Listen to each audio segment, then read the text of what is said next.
это передача знаний, не от того, чтобы учить по-другому, чтобы стать обязательно, как в Германии, потому что страны разные, но чтобы вот увидеть другие примеры из Германии, которые есть, и как у них какие проблемы есть, и как они решают эти проблемы.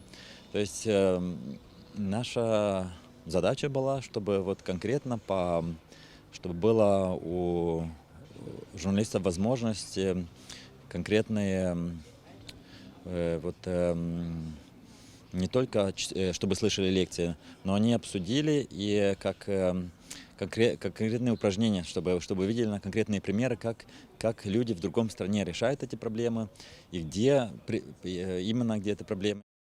Достигнута вот эта цель, потому что, ну, в чем заключается эта цель, значит, чтобы был настоящий обмен между мной и участниками этого семинара, чтобы мы смогли сравнить то, что здесь происходит, и с опытом в Германии. И мне кажется, это было очень подобно и мне, и участникам, потому что это, мне кажется, это вот то, что мы, какие-то дискуссии там шли, это обогащает каждого человека, который принял участие в семинаре. В принципе, СМИ, они везде, они являются политизированными, да. Но мне кажется, что было бы неплохо думать о том, что выдать какие-то, если было бы побольше изданий на румынском языке, потому что, мне кажется, это только людям здесь будет выгодно, просто чтобы иметь другие источники информации. Наши люди недостаточно информированы о том, какая журналистика за рубежом в Европе. В данном случае наш гость Барбара Оэртель, представитель, редактор журнала ТАСС в Германии, она нам рассказывает, то есть ведет нас в курс дела, какова журналистика в той стране. Мы обсуждаем такие острые темы, как этика журналистики, сравниваем коды журналистики Молдавии, в частности с российским кодексом журналистики, выводы делаем какие-нибудь для себя, какой кодекс лучше. В частности, мы пришли к тому выводу, что кодекс журналистики Молдовы нам ближе и роднее для нас, чем другие. Также мы затронули такую тему, как каннибализм в журналистике, то есть когда поглощается онлайн издание, печатным видом издания.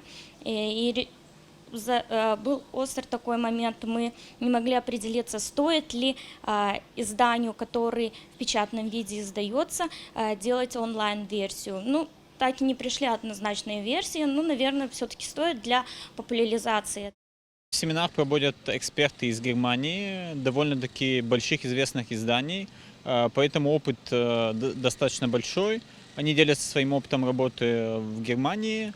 Вчера мы говорили о журналистской этике, что сегодня очень актуально, потому что в момент вот этой политической нестабильности, вот этих всех ситуаций у нас, конечно, этическая составляющая очень слабая в журналистике.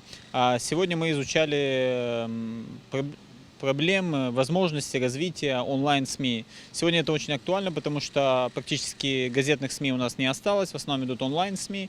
И для меня это важно, как в процессе своей работы буду применять. Ну, я думаю, каждому журналисту, кто здесь работает, это было очень важно и интересно услышать методы, технологии работы немецких СМИ. Такие подобные семинары, тренинги, они интересны, познавательные, а тем более эти 2 дня были очень интересны. Сама тренер очень много информации нам дала, да и сама тема свободы СМИ, она, наверное, во все времена интересна. Тем более обсуждали такие моменты, газеты в электронном виде. Это касается очень многих наших газет, потому что, возможно, в скором будущем мы все перейдем на электронный вариант.